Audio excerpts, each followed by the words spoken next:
Welcome to the Alcohol Free Life podcast, brought to you by thesoberclub.com.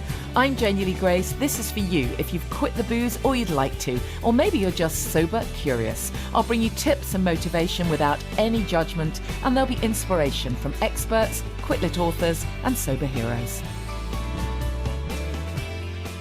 Hi, and welcome to the Alcohol Free Life podcast. I'm Janey Grace. I hope you're well. Finally, spring is here. Well, sort of. I mean, it's been freezing, but there's just been a glimmer of hope. It's been a bit lighter in the mornings, which has been great. It was my birthday this week, so thank you so much for all the birthday messages that I got on social media. It was nice to be love bombed. It was very nice to have that, and I got to walk by the sea, so that was really special for me. Kind of, as we get older, we kind of know what we need, right? You know what your resources are, the things that you have to go back to that keep your batteries charged. And for me, it's definitely a walk by the sea, and I don't do it enough. So that felt important to be able to do that. So yeah, thanks for all the messages. And on my birthday, I also launched my Platinum Awards. So some of you know that with my other hat on, I write books about natural living, and I run a website called imperfectlynatural.com. I don't sell anything. I just recommend natural products and services. And I've been running the awards for, a bunch of years now. And it's great because the whole aim of it is to raise awareness of natural and organic and sustainable products. Also, we have categories for well-being authors and therapists and practitioners, even experiences like retreats. So it's a bit all-encompassing, but I like that because I find it difficult just to niche to one thing, as you've probably noticed. And I do think it's really interesting that when people stop drinking, that's often when they start thinking about all of these other things. You know, they start realizing that actually the food we eat is really important, and what we put on our skin is important, and why would we want our environment to be full of chemicals and toxins if they don't have to be? So it can often be a time when people are becoming much more aware of natural living. So the awards are great to kind of recognize that. So if you happen to have a natural brand, or you are a well-being author, or you're a practitioner, and you want to enter the awards, check it out. There is a fee to enter. It's the whole idea is that we do promotion over the period. So it's platinumawards.co.uk. Check it out if that's you, or if you know someone. And also we want your votes. So we'd love anyone and everyone to nominate their favorite brands as well. So we've very much got a kind of a reader's choice, as it were. And we're working with Hello Love, who are just such a wonderful charity in Bloomsbury in London. Hello Love is a kind of little art studio. They've got some very funky goods in there for sale, and they've got a wonderful juice bar, and they offer juices and various treatments and classes to people with cancer. They have a complete program of non-toxic cancer treatments and resources. So they're a very special charity. We've been working with them for a few years now. So looking forward to that. That won't be till early September, but we'll have a pop-up shop for the Platinum Awards, and we'll do our kind of announce our winners there. So if this stuff is of interest to you, check it out anyway. Have a look at the stuff I do over at imperfectlynatural.com if you're interested in that whole holistic living picture thing. I mean, how can you not be, really? Everyone is, really, aren't they? I think once you stop drinking, the kind of light comes on and you realize, my goodness, hold on a minute. Maybe I can actually feel healthy. Maybe I can feel positive and balanced, and you know, all illness really comes down to either being kind of toxic or being deficient, really, doesn't it? All things being equal. So if we can look to take some of the toxicity away, or we can bring back what we're lacking, then all good. So yeah, I really hope it's of interest anyway to some of you. While I'm doing a bit of generic stuff, let me remind you that I have a wellbeing day. I'm calling it Spring into Clarity. And that's going to be a kind of a workshop day on Saturday, 20th of April. It's going to be in Hertfordshire. And it's an opportunity for you to really focus on what you want for your life, how you manifest all the good stuff into your life. And we're going to create vision boards. Vision boards are so unbelievably powerful. They've been used in so many different capacities, and they're just brilliant for helping you focus on what it is you want for the future. So I love doing vision board sessions. I'm doing one this weekend, interestingly enough, for a charity, for another charity that I'm working with, Empower Her, who support girls who've lost their mothers. It's a really unique charity. They do some amazing work, and they offer a completely complimentary day retreat for girls. And I'm going to do a positive mindset vision board workshop as part of that. But anyways, the one that I'm doing is open to everyone. It's Saturday, 20th of April. It will be a small group. It will include a lovely lunch, and it will include a little bit of one-to-one coaching as well, so we can really dig deep into what it is you want for your life. So this day is for you if you've been sober for years, or if you're on day one, or if you're thinking about it. You're sober curious. It doesn't matter where you're at in that journey. All we need is for you to come with an open mind as to how you can kind of focus on what it is you want for your future. And of course, once we stop drinking, things do open up, don't they? The possibilities do seem to feel more real. It's super exciting. I see it all the time in the Sober Club. It really is amazing when people pop on the group and they go, oh my God, just this is happening and this feels so exciting, and I'm finally going to do the thing I've been talking about for absolutely ages, whatever that is for you, because we're all different. For some people, it is the big stuff that we want in our lives. We want the new home, or the fabulous trip somewhere, or the charity that we want to start, or we really want big stuff. We've got big dreams. And for other people, they want to I've got a friend who absolutely loves just kind of making stuff, and for her it's a total joy to just have the freedom to be able to create lovely things, and it really doesn't matter what it is for you. It might be that you want more time to smell the roses, and that's fine.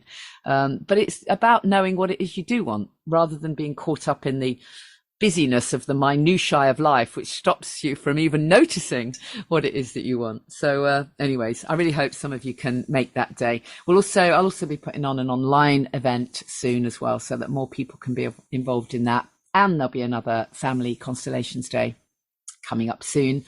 In terms of our sober coach training, my April course is pretty much full, but if that's something that interests you, then drop me a message and we'll give you details of the next course that follows on from that, and get you signed up early if that's something that's of interest for you.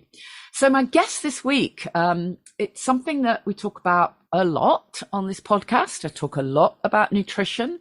I talk a lot about the sugar monster and the cravings that come in. Sometimes we talk about weight management and diets, and we had a really interesting guest on intuitive eating some time ago. I've had a couple of guests talk around sugar and around food generally.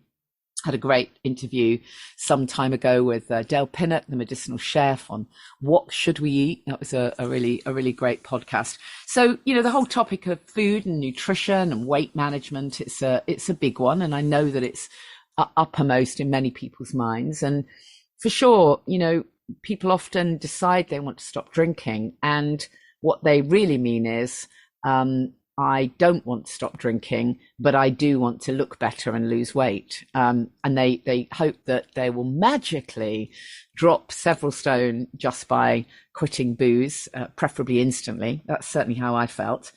Hopefully, when you get the right connection, the right support, the right information, when you start to catch sight of that better life without alcohol, you start to realize that it's not about necessarily ditching the weight. It might be that there's something needs to shift and shape, but ultimately it's about coming back to who you really are, starting to like yourself, and from that place a new resilience comes in.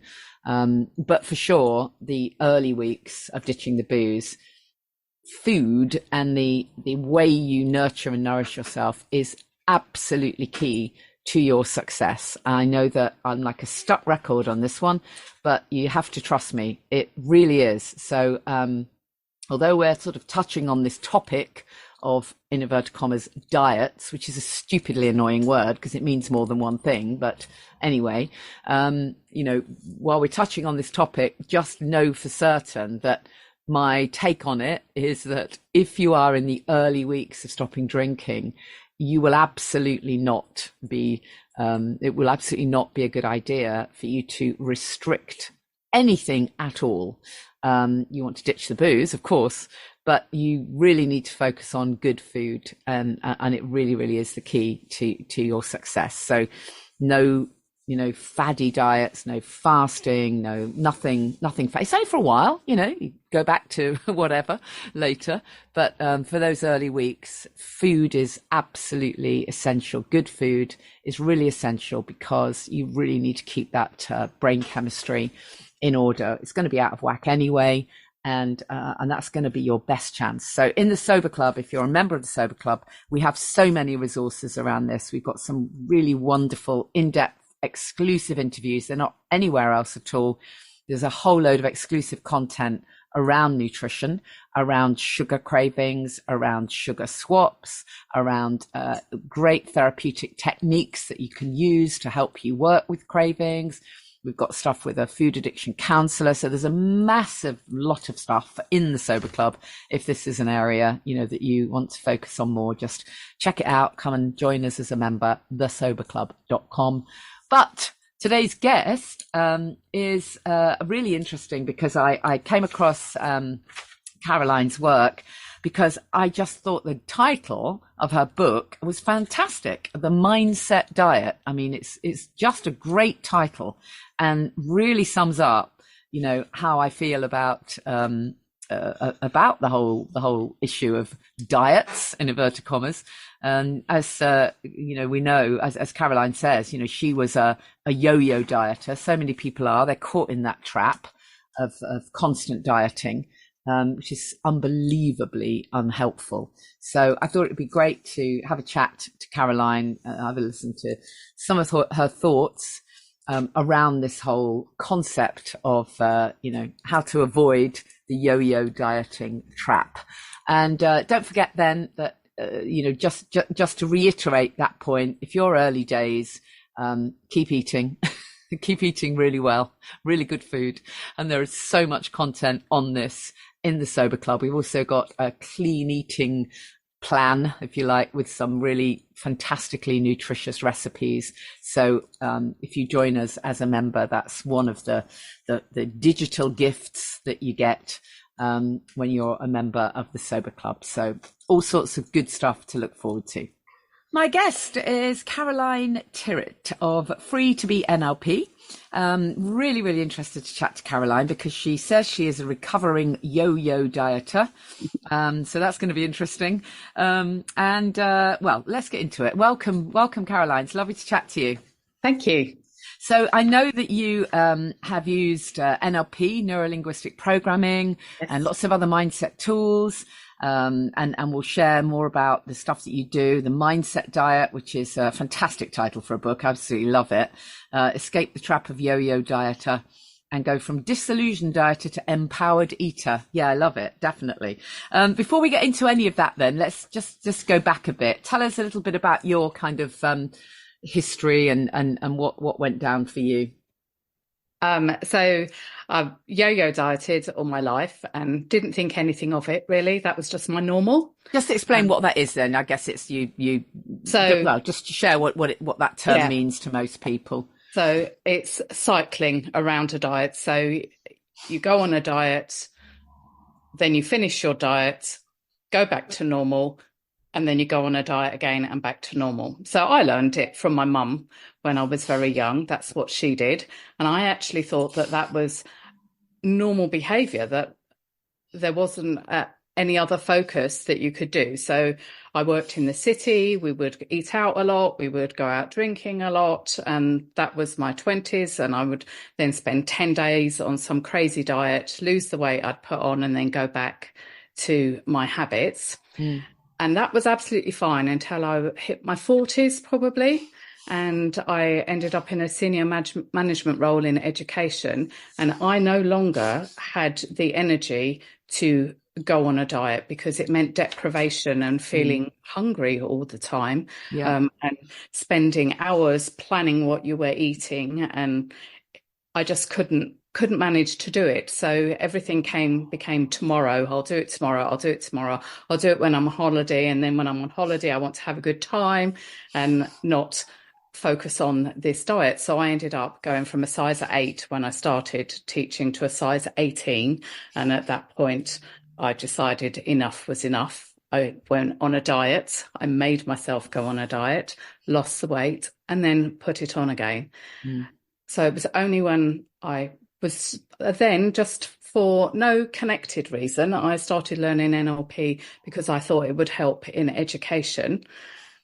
And when you are learning, you practice techniques and you practice it on yourself. And I discovered that actually I could change my thinking.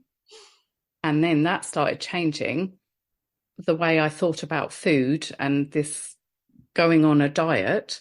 And I found just small techniques that actually made huge differences. Yeah, lost absolutely. weight without dieting. I mean, it's a thing, isn't it? That, I remember back, God, I remember my mum going on fad diets, the cabbage soup diet, Absolutely. oh God, and I'm sure I've been on diet. Yeah, I'm sure I've been on plenty of them myself. Yeah, all these ridiculous. And the reality is that diets don't work. I mean, they don't, do they? It's the really annoying, confusing thing is that, of course, the word diet can also mean how we eat every day. So it's very confusing, isn't it? When we say, what's your diet, we mean, what meals do you eat? We don't mean what diet are you on. It's so annoying that I hate the fact that those terms are used in the same way. It's very frustrating. But in terms of dieting, what is wrong with it then? Let's just lay it out there. Why doesn't it work? Yeah, absolutely. So it's quite interesting once you start researching. So the numbers, to me, tell a lot of stories. So I found research that says that women do 126 diets. Wow. On average. That's 2 a year. That's ridiculous, isn't it? That we lose our body weight 9 times over. That's just insane. The industry itself is predicted to be worth $300 billion.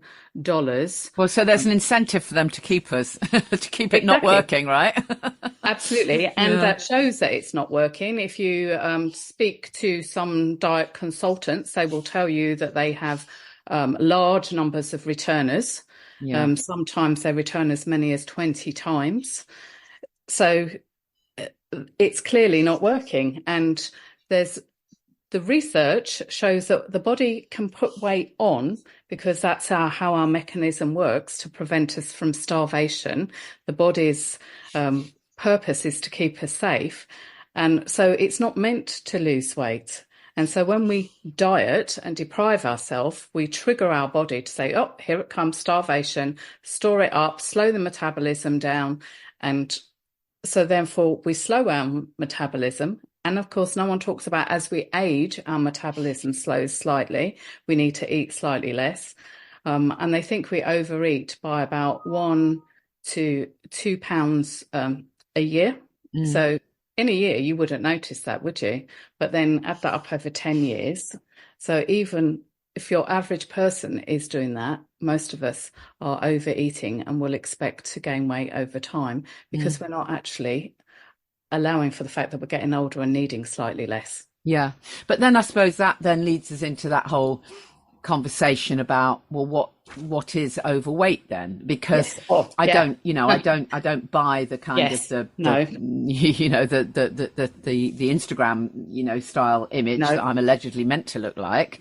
As we know, it's very damaging, isn't it? And rather like the charts they used to have for babies. I remember because I was a bit older when I had my kids, I didn't buy into any of that crap.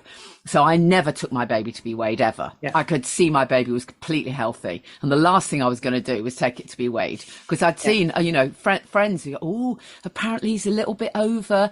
What? Excuse me? What? Yeah. So you're going to like not breastfeed tonight then? Because Yeah. he's a little bit over. How utterly ridiculous. What scale are you talking about? What Absolutely. chart can possibly determine whether a perfectly healthy baby is allegedly overweight? It's just bonkers.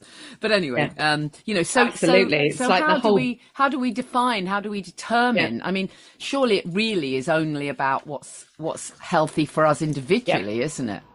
Yeah. So in terms of, if you go to a weight loss club, or even if you think of, I must lose weight, the word must is a problem because that's coming from outside as well, isn't it? Not about from within.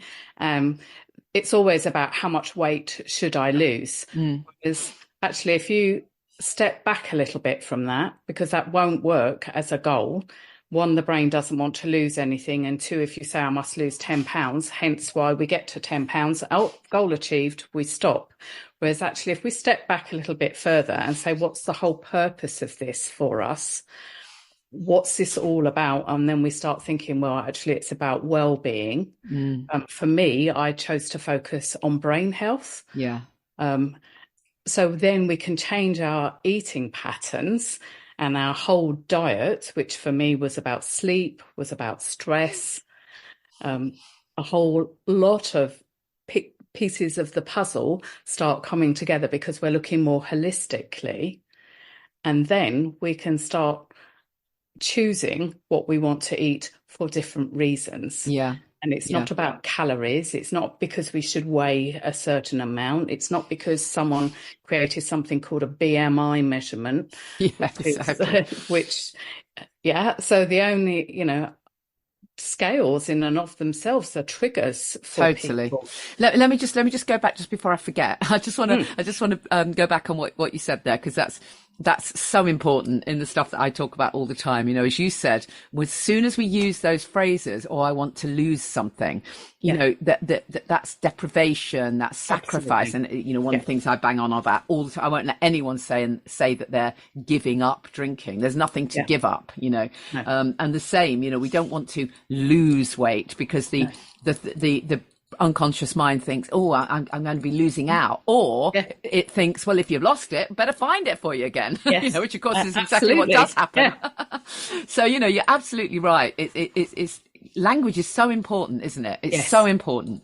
So yeah, you're absolutely right. We have to decide, what is it we really want from this? What's the outcome we want? Yeah. You know, for most people, it's to feel better and to feel healthier. And as you say, is it good sleep? Is it more energy? What is it we want? Yes. So, yeah, I love that. And also, I wanted to pick up on what you were saying there about weighing scales. Oh, my God, what a nightmare are scales. Yes. Just awful. And the associations, the triggering around, oh, my God, I've, you know, I mean, on 2 pounds. Yeah, exactly. I mean, I've had clients that, because obviously, you know, in the work that I do, lots of people will decide they want to stop drinking. Yes. Because they want to lose weight. Right. So often it will be the thing that brings them, you know, to the coaching, or brings them to that point. Or they'll decide, okay, I'm quitting booze. And my major hope is that I will, you know, lose weight. And often lots of people are hugely unrealistic and assume that they will, you know, drop 2 stone within the first few weeks. Utterly crazy. But because we've been fed miracles, haven't we? Exactly that. Exactly. But the thing is, you know, I've completely forgot what I was going to say. Sorry. Sorry. No. It's not your fault at all. No. Where was I going with this? Yeah. So clients will often come to me, and what's in their mind is, okay, I want, you know, I'm stopping drinking and I'm starting to see the benefits, or I'm starting to realize that that's, you know, going to be a good thing for me. And one of the main benefits I'm hoping for is that I will lose weight. And yet sometimes these women that I speak to have been, that's what I was going to say, have been going to Weight Watchers or AN Other for 20 years. Yes. Well, that's working well, ain't it? You know, like, what the hell? What is that about? I don't understand. I mean, I completely understand the connection is fantastic, and that's great. You know, get some support, meet some friends, but being weighed, you know, at something every week, And then even worse for me was getting the star because I'd achieved my goal. I'm sorry, that's not, just so, it's just weird. It's so utterly weird. I can't get my head around it. And then this idea of, I mean, you know, it's unfair of me to quote because I haven't actually been anywhere. So it's not fair of me to say what they do. I can only speak from the experience of clients that have told me that they're sort of given schedules of treats they can have. You know, they've been good, so they can use their treat allowance, or they can, you know, have a glass of wine. I would say, why would you want to do that? Oh, great. So your whole focus is on looking and feeling better. So now you're going to go and self-harm with alcohol? I don't think so. So it's odd, isn't it? How have we come to this where it's often women, although I think guys are more and more getting caught up in it. But why have we come to this ridiculous idea that we should weigh ourselves all the time? Yes, and it just doesn't acknowledge so much the fact that we won't weigh the same all the time, just for natural reasons, as we go around, as women, as we go time around of the month and everything. Absolutely. So if you really want to weigh yourself, you do have to weigh yourself over an extended period of time to see what your pattern is, because you will have more water retention at some particular time. Your hormones will have that effect. So it's not an absolute thing. And then anyway, fat and muscle weigh differently. So if we start exercising, you might weigh more. Absolutely. So that would be an erroneous focus. And very misleading.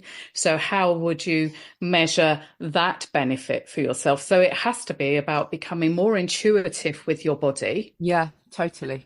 One, in terms of hunger and when we really are hunger. Two, what feels good on our body. Pay attention when we eat. How does that actually impact your body, so that you're making choices around that kind of feeling good, as opposed to feeding your brain where you've been taught, for example, oh, that glass of wine will make me feel better, or that piece of cake will make me feel better. Actually, no, it won't. Yeah.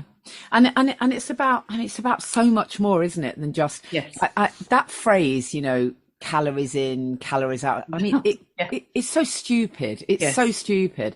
You know, if people are having more. What the hell? You know, if people are having, you know, if people have got a very toxic kind of lifestyle, what does the body do? It stores the toxins in fat. So however little you're eating, you know, if you've got a whole load of chemicals around you the whole time, the body's got to do something with that. So it stores it in fat. You know, what else can it do? It's trying to protect you. It's trying to stop your brain. Absolutely. You know, you can actually be quite skinny but unhealthy. Absolutely. That's the other factor, isn't it? You've got a different metabolism, and you're maybe exercising a lot. But if you're eating foods that are essentially putting poisons into your body, or are converting to sugar is putting poisons into our body, isn't it? If we're not eating for our health, then internally we are not healthy still. Yeah. So, and you know, in addition to the you know, as we were saying earlier, the hormonal picture affects everything. Stress affects everything. The whole cortisol picture. So, you know, you can find people who really don't seem to eat very much, but they've got trauma going on. They've got stuff going on. So their body, it's almost like their body is holding on to fat for protection. Yes. Do you agree? Oh, absolutely. And certainly the brain might be thinking about that. So, for example, there's some research around if you've suffered trauma as a slim person, when you had that body that you thought was the perfect body, so for example, sexual harassment or worse than that, then the gaining of the weight can protect you, can't it? So you might be telling yourself, I need to lose weight, and then you can't lose weight. That's because there's a secondary gain going on in NLP terms of actually you're keeping it there for a reason. And until that reason is dealt with, it's really going on for you. You're going to keep repeating that cycle and then start believing that you can't lose weight is the story that we would be telling ourselves. And it's because Yeah. we're not looking after our emotional well-being here. Exactly, which is a key, isn't it? Because most of us are not Yes. very good at that because we haven't been No, doing it all our lives. We've just been numbing it out with alcohol or food or whatever. absolutely. Yeah, absolutely. So, as you say in your book, building self-awareness is the Yes. prerequisite, isn't it? It's Yes. difficult to change until we have that awareness of what's going on, until we're able to observe our thoughts, acknowledge our thoughts, know what our triggers are, all of that stuff. So where could one start then? How would we begin to do this rewiring of the brain, which of course is what NLP is so wonderful at? How Yes. can the average person just do a few things for themselves to just make a start? Yes. So for me, I started with gratitude because by its very nature, it is focusing on the positive. So that's starting to rethink. In terms of food, I thought about what I can add to my diet rather than take Yeah, away. what can you add in? Yeah, I love that. Yeah, I just came at it from a very different one. What do I want? What is going to make me feel well? In terms of, I'm a recovering perfectionist as well as a recovering yo-yo dieter. So as a perfectionist, when something doesn't quite go as you had planned, what I discovered about me was my critical inner voice, my judgmental inner voice, and how I would speak to myself. And I had no self-compassion.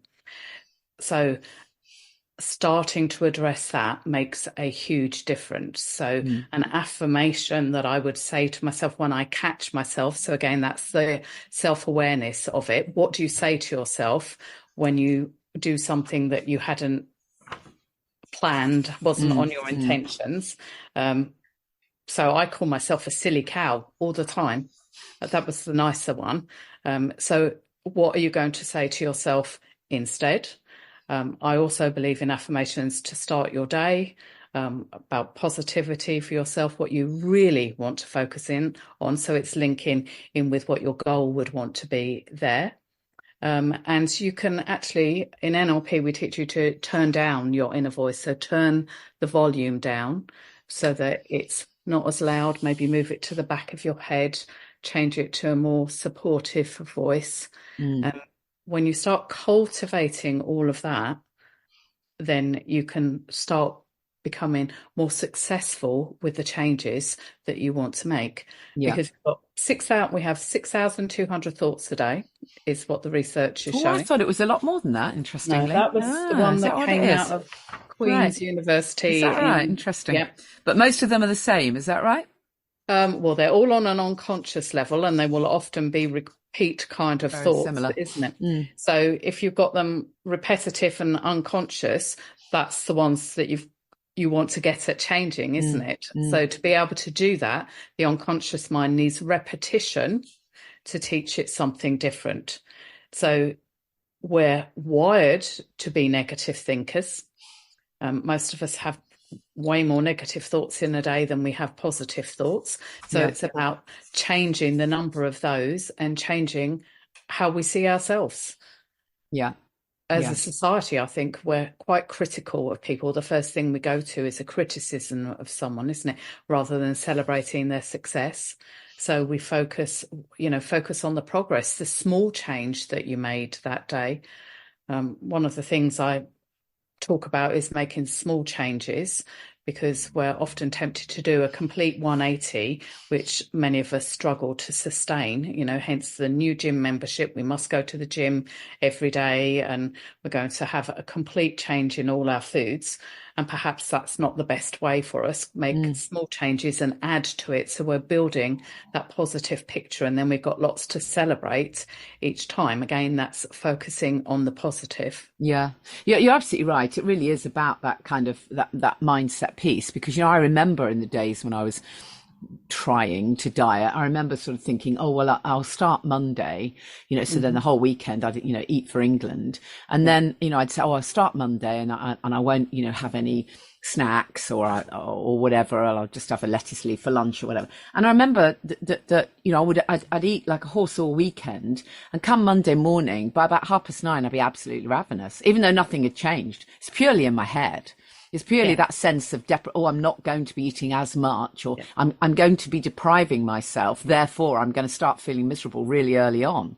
So, really, you're absolutely right. It's exactly the same when people are quitting the booze. We have to focus only on what we're gaining, because actually there's nothing to lose. There's nothing to lose. Of course, we still need to eat proper food. I mean, that's the difference, of course, with the stuff you teach and the stuff I teach. Nobody actually needs alcohol at all ever, but with food we do need some.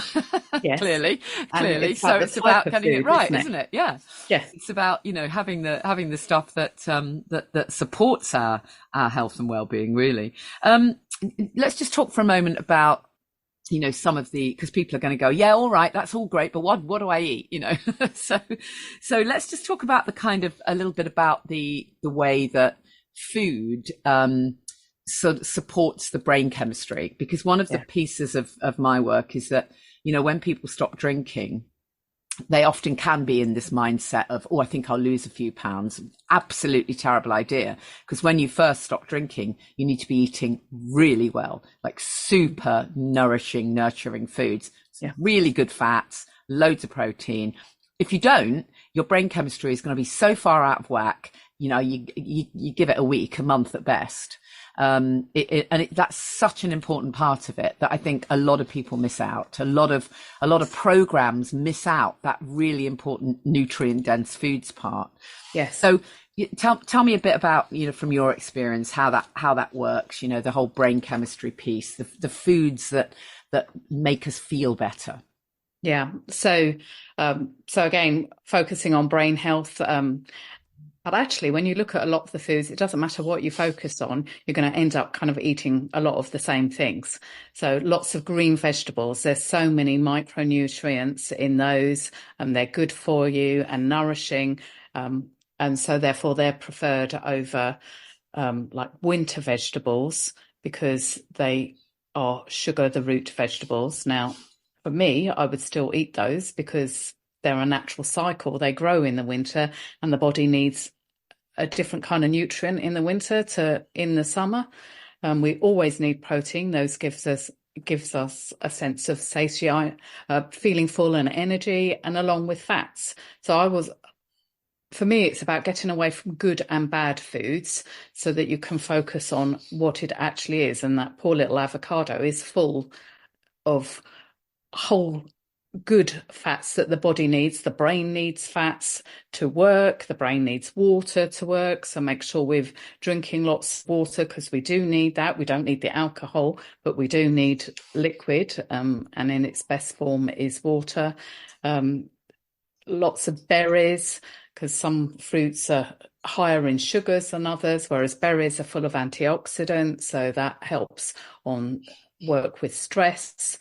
Depending on whether you're following vegetarian, vegan, or flexitarian diet, which is what I like to follow. I like the Mediterranean lifestyle, so I will have quite a lot of fresh fish, which is your omegas, which your brain needs.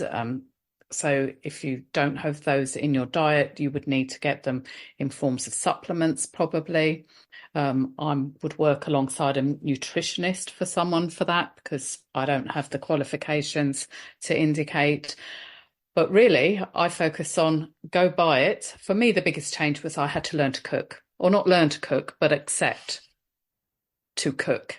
For me, I didn't cook because women always cook in the home.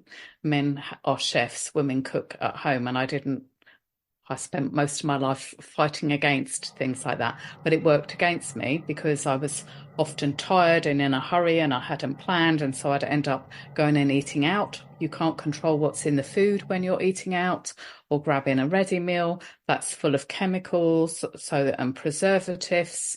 And the latest research shows that anything that has is processed is likely to make you put on weight. You can have the same numbers of calories, you can have the exact same nutrients in it, and if the only difference is the processing versus the cooking of the food, then they did it with twins. The twin that was eating the processed food started gaining weight, and all the other health measures that they were looking at started going out of whack for that person. Yeah. Well, there's been a lot lately, hasn't there, about the dangers of UPFs, ultra processed foods. We know they're bad. I mean, I suppose, we can tolerate a small amount, but it's the way it's seeped into absolutely everything that's the problem, isn't it? It is a concern that, you can go to a supermarket and, or certainly a small store, and literally there's no food in there. I mean, there's no actual food. Yeah. There's just packets, and there's just every single thing's in a load of goddamn plastic and's got a ton of ingredients. It's like there's no actual food. I've actually been places where I've been in a store or a restaurant or something, and I've just thought, there's actually nothing here I can eat. There's not one single thing I can eat. Yeah, it's just ridiculous, isn't it? What's happened? It's, the whole. It's become such big business. It's not about food or nourishment anymore. No, it's a $4 trillion business. Like, that's huge. And they've done lots of research. So what they know is the umami taste is what we crave and want to go and get more of. So they do research around food, but they've used it to get people to eat more of it. Yeah. And what is really dangerous is when there's both sugar and fats apparently in the same food, and that's where the cravings and the addiction can come into. So whereas naturally foods will have either more sugars or more fats, so that your body doesn't get that addiction happening. And then as we gain weight, apparently what they think is we don't get satisfied by as much dopamine. So you crave something, that's the dopamine you want, and then it doesn't give you the dopamine, so that you eat more trying to get the dopamine. So you're kind of on a lose-lose there once you start getting onto that diet, because you're not getting the nutrition your body actually needs. It's all linked with inflammation, which is the chronic diseases, which is the other big market, which is pharma. Yeah. So actually, you can end up trapped in this triangle, can't you, of the three biggest businesses that it's in their interest to keep us eating the foods that are going to make us unhealthy and gain weight while we're being told that we shouldn't look like that. So if we can just start to focus on how we feel. Exactly. But you're right. It is a thing, isn't it? This sort of craving dopamine. We're humans. We seek pleasure, don't we? And that's often through something we put in our mouth. So what's the easiest way for someone starting out? I mean, my take on it would be, I always say to people who are stopping drinking, look, have really good fats available and foods that are really satiating, because you're gonna crave the crap stuff far less when if you've just had a really nutritious good fat heavy meal. You don't crave the sweet crap the same way. If you have a fantastic freshly squeezed green juice, I mean, nobody craves crap after that. That's actually not possible to have it. If you have a freshly squeezed green juice, it's actually not possible to then go and eat donuts or Haribos or have a glass of wine after that. So that's what we have to focus on, isn't it? We have to focus on other ways of getting that dopamine hit, but it's training our thoughts to accept that we're gaining a different way. And it's about taking that step back and looking at yourself and saying, well, what do I actually want in life? What is it I'm looking for? That's a really good point, because again, one of the things I often talk about, because sugar, of course, is a big one for people who are stopping drinking. So often they go, I've been doing really well, but now I've completely gone over to sugar, a complete cross addiction within weeks. And you're right, that question really is what is it you're really looking for? Because it isn't really the bag of Haribos any more than it's the glass of wine. No. It's that lovely question. Is it that you actually just want more sweetness in your life? It's not actually the sugar at all. It's that you want, what feeling is it you want? Yeah. So for me, it's all holistic. So again, that would link in with what are your triggers to eating? So is it boredom? All right. So what actually would you enjoy doing? What don't you make time for in your life that you could make time for instead? Yeah. So that you can feed that. If it's you're soothing some kind of emotion, how can you actually soothe that in a more helpful way? Is it you're tired? So work out your sleep patterns, because if you don't sleep, your leptin and your ghrelin ends up upside down. So you will be feeling like you're hungover the next day. Or just remind us what those words mean. They're fabulous words. They sound like they sound like a couple of old plants. Yeah.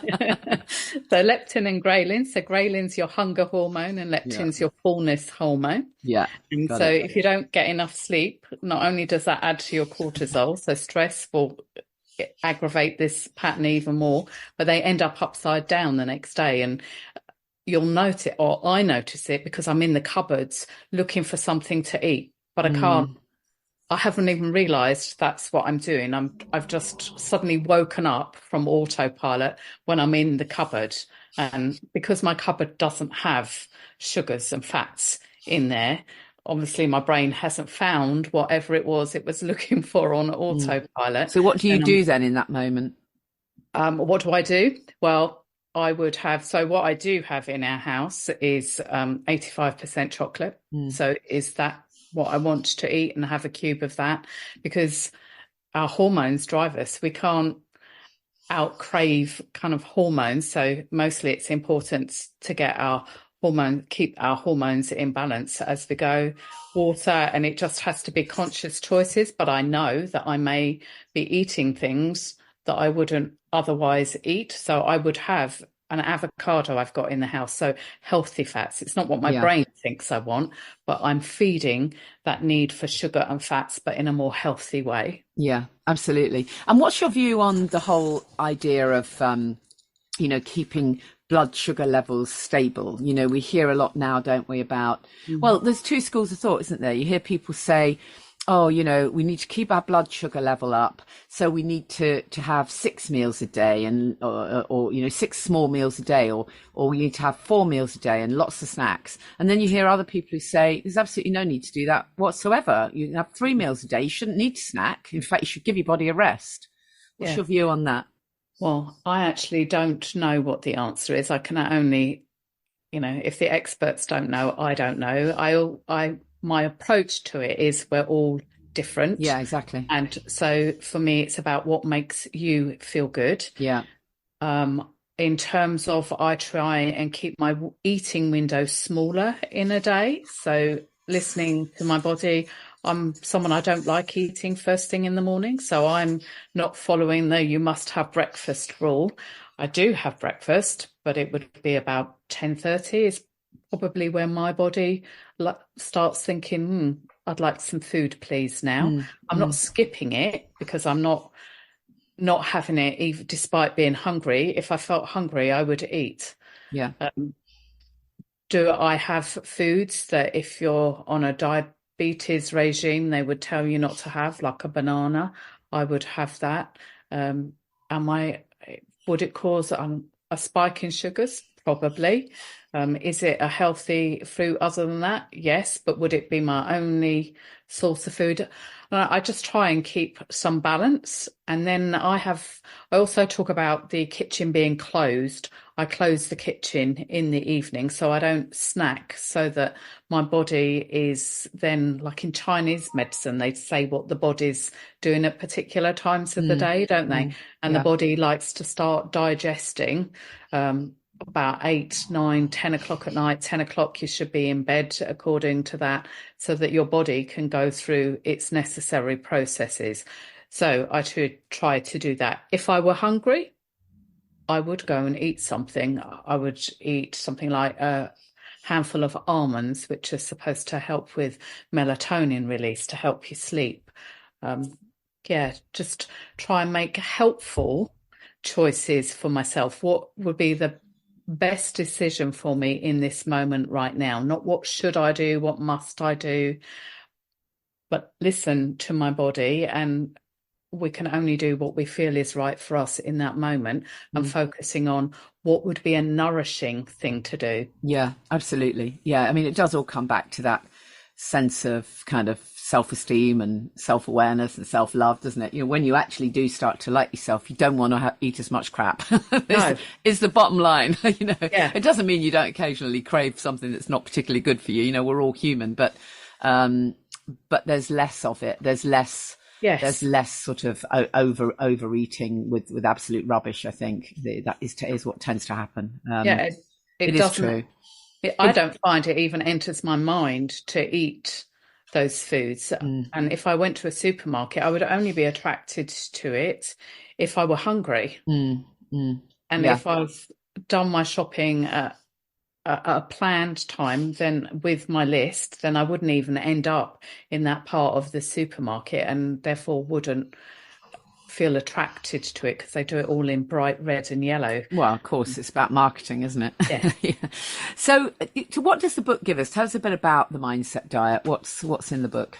Right. So what I put it in the book is it's based on coaching activities, the sorts of things that I would do with my clients one-to-one, but allows you to go through, I would suggest using a journal and work it through so that you can work through what is it that's got you to where you are now, and what are your barriers to where you would like to be, so that you can actually think about what is your food story and what beliefs have you got that are holding you back. What would be a more empowering belief to have, looking at your thought habits. So what does a desperate dieter think like, and what does an empowered eater think like, so that you can actually look at those patterns and think about where are you, so that you can start making gradual changes to your thinking and make more empowered choices. And again, we have choice. It's up to us, isn't it? And yeah, it really is. And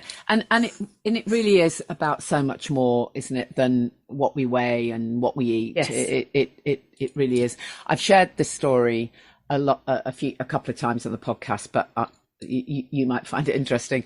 A woman that I worked with some time ago, who also used NLP, interestingly, was before she started working with NLP, she was working with one of the big slimmers groups, organizations, whatever.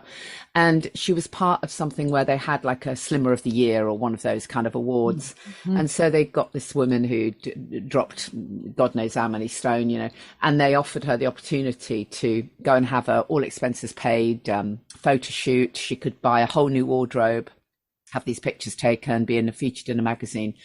And this colleague of mine, she said that she rocked up to this, you know, event. She was working with this organization. It was her job to meet the woman and take her shopping. And she met this woman who was, you know, very, very slim. She'd lost a huge amount of weight. She was dressed in a really sort of dowdy, completely shapeless outfit, no color, you know, really, really dowdy. So my friend's thinking, oh, fantastic, you know, she's going to have such a wonderful time choosing a new wardrobe at the expense of the magazine, you know. But they then go into various stores, and one by one she picks out exactly the same clothes, you know, ill-fitting, not in any way attractive for by anyone's standards, not just a case of, you know, literally it was so clear to see that her view of herself, the way she saw herself, was, you know, shapeless, lacking color. It was so powerful.